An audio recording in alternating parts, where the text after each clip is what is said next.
Hi guys, it's Azar from Rebel. This is another Rebel Talk, and I'm joined today by Mario De Cristofano, possessor of the coolest name in the East Midlands, without any shadow of a doubt. Today we're going to be talking about working at a consultancy, debunking some of the myths about working at a consultancy, and hopefully answering some of the questions that you might have if you're thinking about working at a consultancy. Now, Mario, you're pretty experienced in this regard, aren't you? Why don't you just introduce yourself? Yeah, thanks, Azar. So I'm Mario. I've been working in consultancy for probably solidly kind of 5, 6 years. I run my own consultancy firm on the side as well now. And I'm settled at home full time with the company that I work for, BGSS. So yeah, I've been through the journey of wanting to be a consultant and going into like classic management consultancy, like big American firms and everything in between really. So hopefully we can have a good chat and talk about some of the things if you're looking to get into it, because it's a really attractive industry for good reason. Some of the things you might want to think about, some of the things that can really impact you, and some of the great things about being a consultant as well. Well, why don't we start off with your story? How did you start working at a consultancy, and what's been your experience?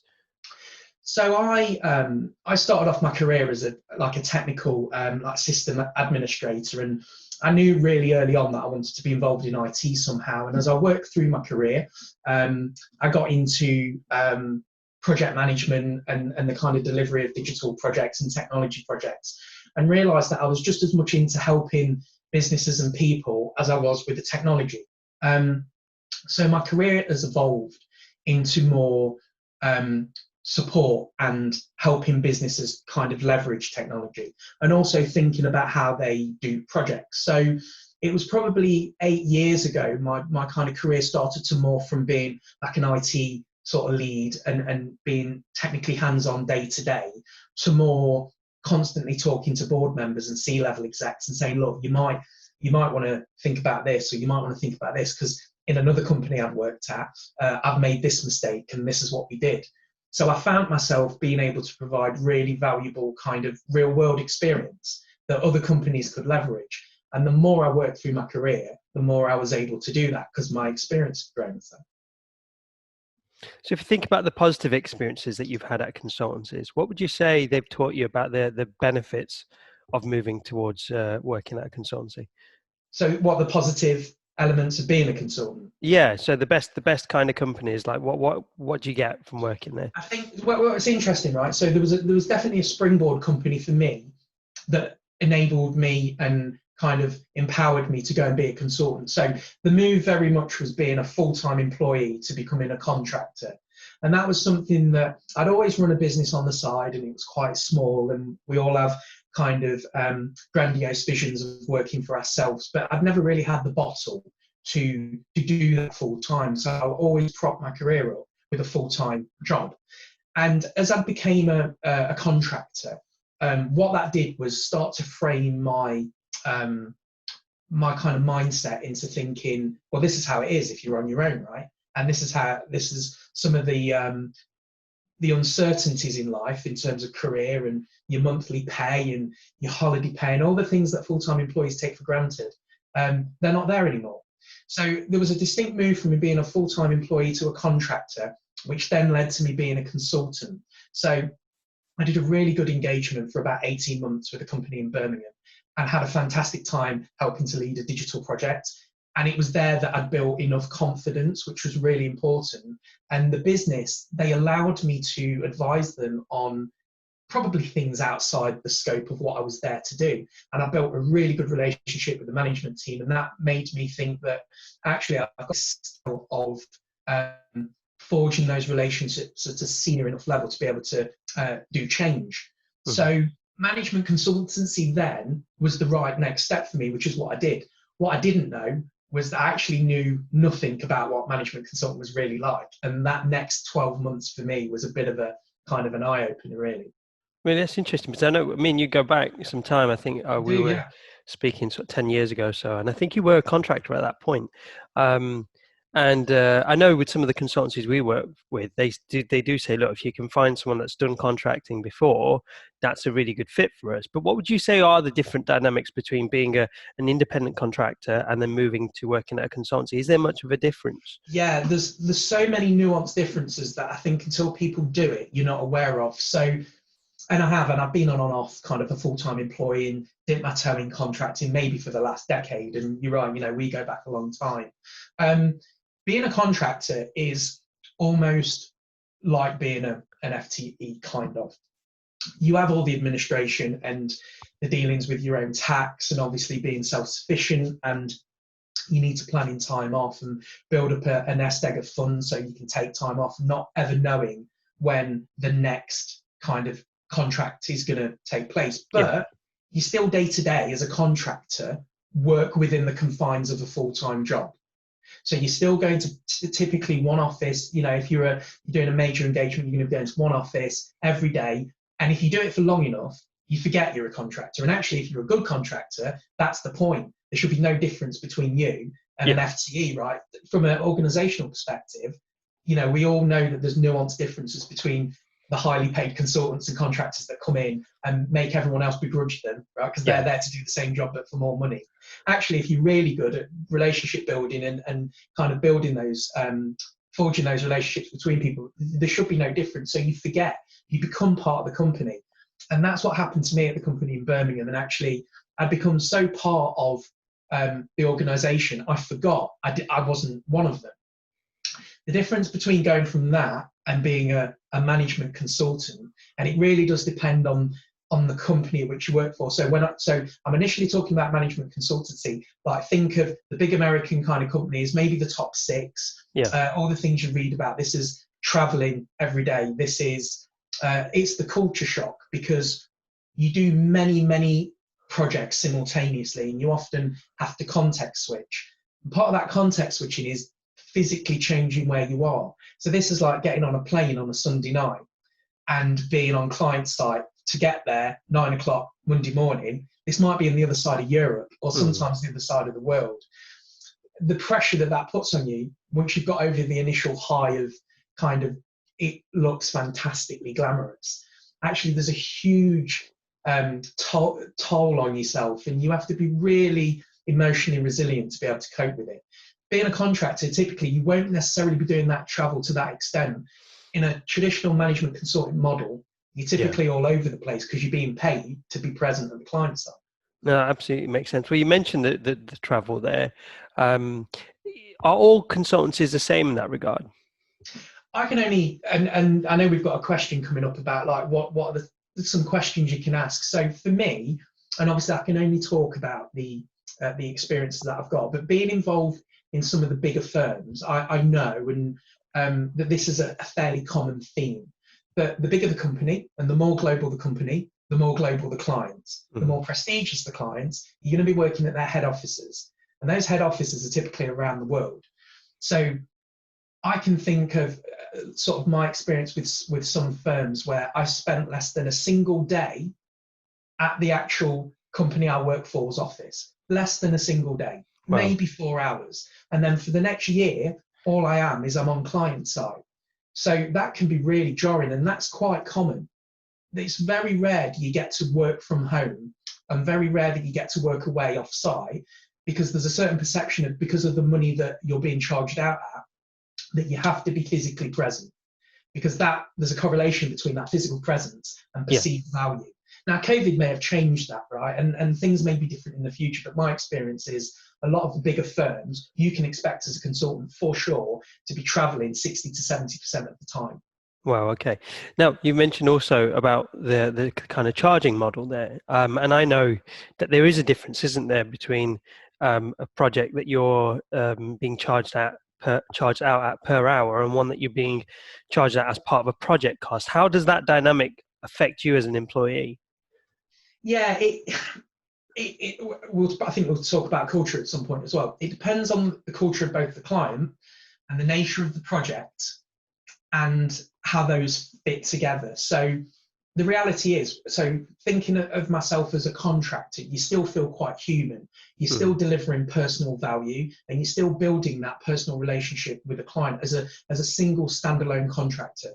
As you move into management consulting, like it or not, and even all the best cultures in the world can't protect you from this, you're a billable resource. And you see lots of kind of anecdotes online that, what's the term, that, to land and expand, right? The classic management consultancy strategy and tactic is to just get loads of consultants in seats on the client side so you can charge £1,000 a day for them. Now that's obviously an extreme, and it's not quite accurate either in my experience. But you do have to get used to the fact that sometimes you are a resource with a day rate, and there is pressure to make sure that you are billable, to make sure that the company gets a return on investment. So that pressure starts the trigger to, you constantly need to be traveling to get into client side to add value. And you can, as a downside, be forgotten about as a human being. You're under huge pressure to bill. You're under huge pressure to have a certain amount of your time proportionally billable per week. Yeah. And that becomes the focus rather than you as an individual. And that's an endemic problem even now with a lot of consultancy firms, that it's par for the course, right? There's an argument in the effort of balance to say that you're compensated well to cope with that. And certainly consultants will tell you that, management consultants will tell you that there's probably a 20% increase in kind of, even junior pay for a lot of firms, but it comes with a cost. No, absolutely. One of the things that I think people struggle with when they're thinking about potentially working for consultancy is that the dynamics with the relationships with your colleagues is different as well, isn't it? Because as you say, if you go to one office and you're all there, you're all in the same room, there's that camaraderie, there's the kind of the exchanging of ideas and that stability. How would you say your relationships with your colleagues differs when you're working at a consultancy? Does it differ? So it does, and it's all dependent on the individual and the power that they have and capability that they have to build relationships. You find yourself building small, transient pockets of colleagues for the duration of the project. That because you're all in the trenches together, and it's often really high pressured, you're doing 12, 13, 14-hour days, which we'll talk about in a minute, it stands to reason that you become close to these people. But there's also a level of kind of impotency, for want of a better word, because you know that this is a fixed time that you've got together, that you are not full-time or long-term colleagues. And if you're lucky, you'll build a couple of friends up along the way that will be with you for the rest of your life. But typically you go from project to project, building up these what ultimately end up as WhatsApp groups on your phone, right, for each project, and they're quite transient and temporary. And you have to be of sound mind and resilient enough emotionally. If you crave strong, deep, meaningful relationships on a daily basis, you're going to be massively impacted at how different consultancy can be. That's interesting, isn't it? So because obviously in our job we visit a lot of different businesses, and sometimes you do go and visit a business and you can see that someone's become part of the furniture, right? I suppose you don't really get that with a consultancy. It's not a luxury that you can afford, is it? So not really. I mean, you'll get a long time. You get what they refer to as career consultants. So these are consultants that have adopted the model, that love it so much, they've adapted themselves and their lives to accommodate it. And they are the equivalent of the pieces of furniture.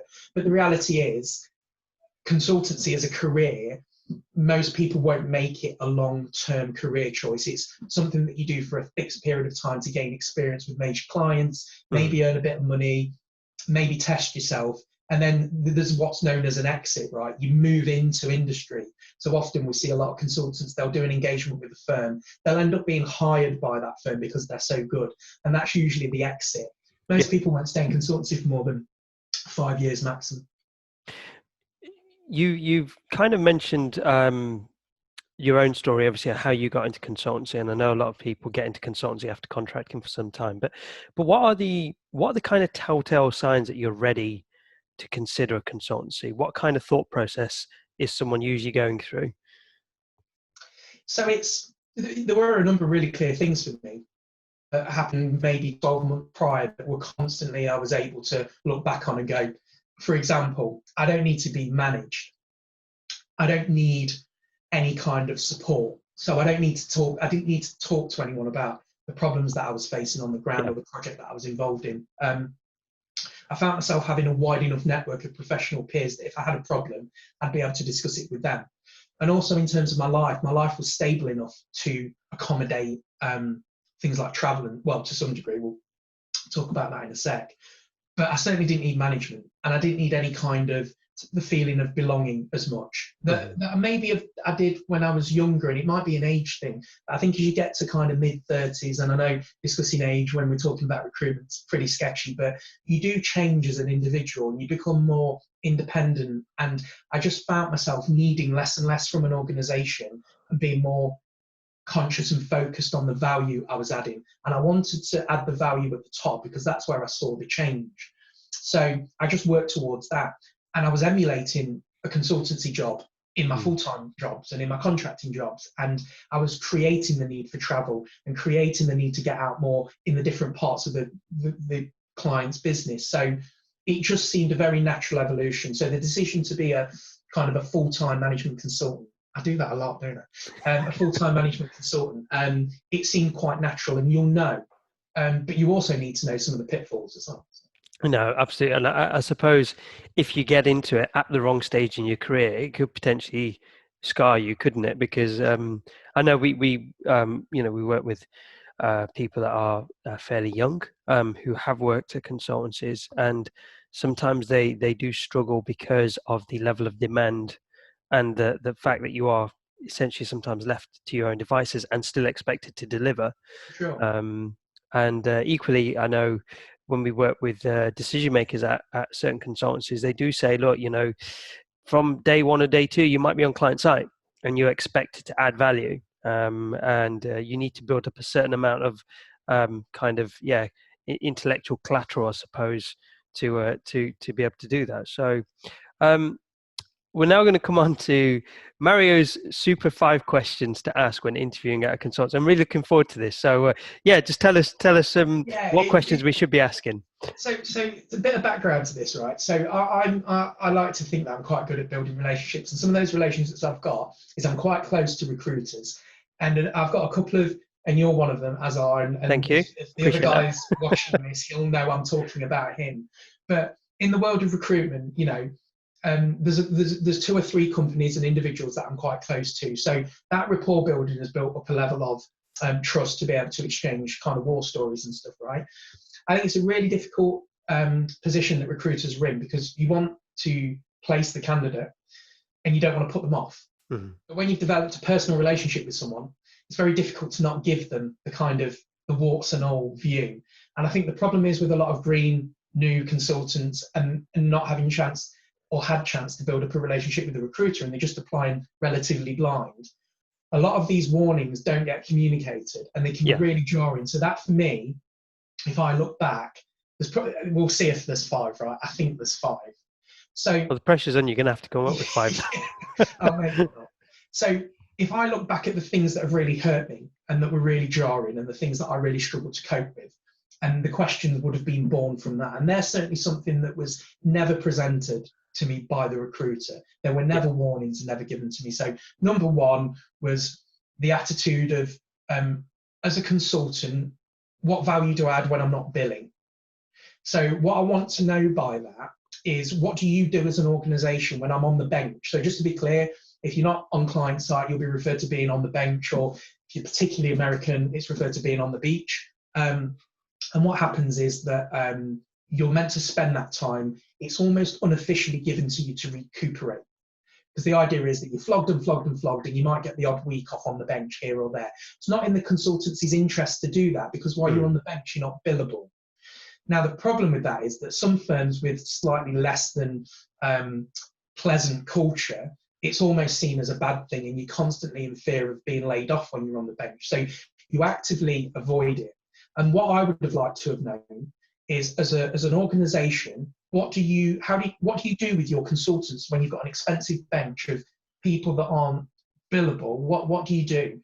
And the reason that I want to know that is because I got experience of, at least, and not particularly in my career timeline, but I know at least 2 organisations with polar opposite cultures. And actually, one company treats people on the bench as a time to not only rest and recuperate, but to do things for the business. to do self-study and learning and to take some free time off and to be involved in the company. And that's really positive.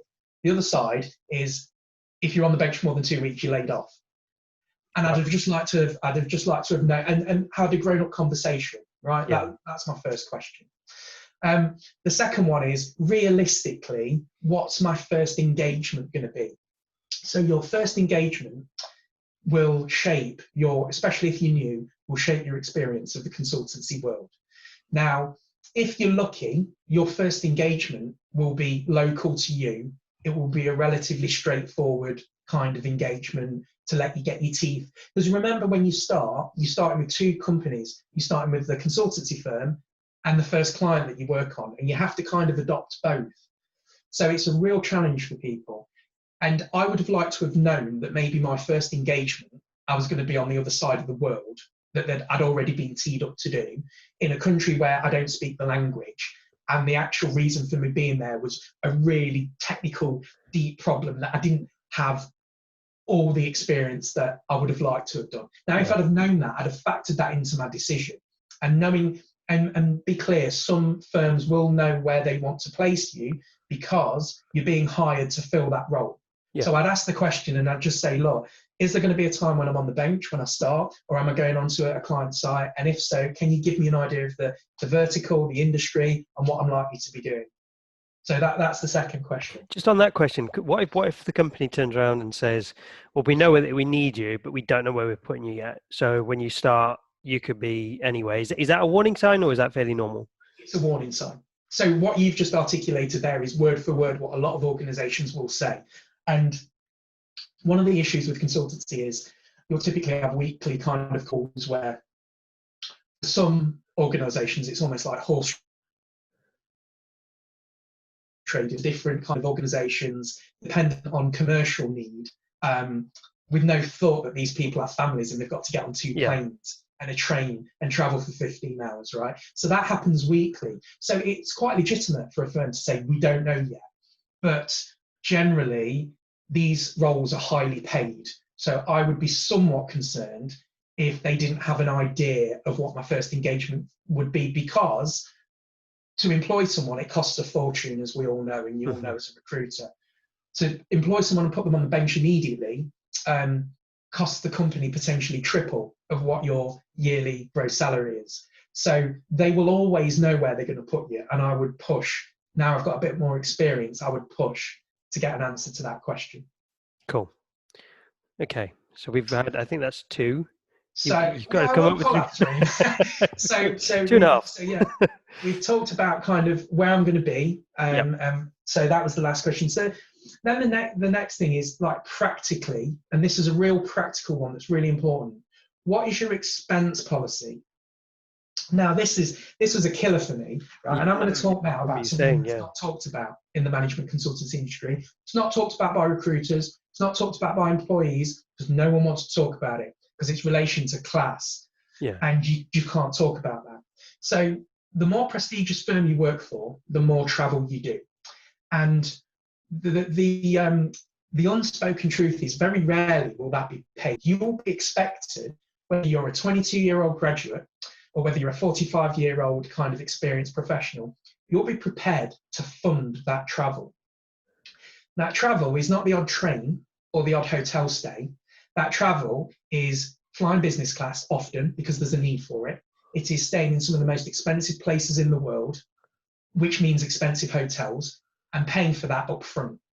And often the cycle of you having to outlay money before you get that expense back becomes financial weight. So you end up not being able to afford to work. Now, I've done huge amounts of research into this, so I can speak with some authority on this, that this happens a considerable amount of time. And you would expect a big firm to have a company credit card procedure and policy, or a way of facilitating travel. But a lot of firms don't, and it's all to do with complex tax and multi-geographic kind of regional limitations and the way that they pay in different countries and all that kind of stuff. But what it means is, for you, you should expect to have anywhere between a £10,000 and £30,000 credit line when you start. Now, you might be thinking, is that right? My first engagement on my first day, I was told I better have a credit card. Now, I don't know about anyone else, but when you first start a job, that is not the thing you want to hear. Yeah, So you your need to. immediate reaction to go, well, this is wrong. This is Yeah, wrong. I can't afford this. But yeah. what you learn is, as you develop and grow through the industry, that this is an endemic problem, right? So I've got plenty of peers and colleagues, and including myself at one point, where I couldn't afford or was borderline being able to afford to travel and to stay in a hotel. So some quick numbers. I was spending on average per week anywhere between £4,000 and £7,500 a week, and I wouldn't get some of that money back for 50 days. That's crazy. So if you're earning a Yeah. substantial salary, you'd be amazed at how little that helps when There you're must having have been to. some nice hotels, Mario.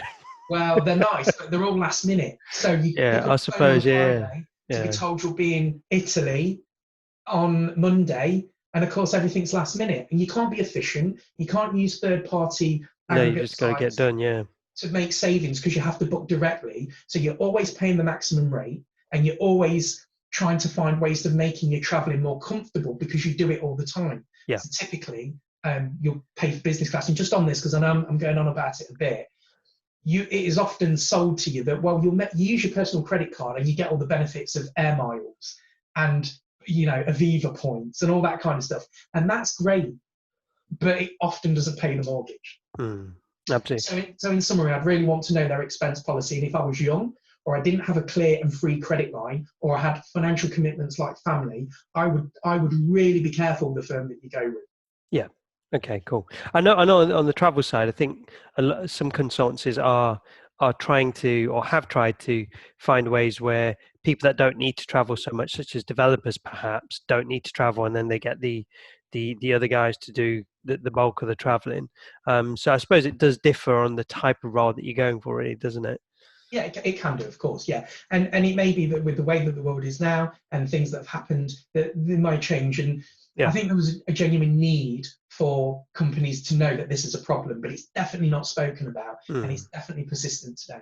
Cool. Cool. Have you got any other questions that we should be asking? There's probably one more that I wished I'd asked, which was kind of what do you what is your true service versus the things that I see on your website. So the problem with being a consultant is you often have to travel to a site and often deliver a company service, and it may be a service that you're not experienced in.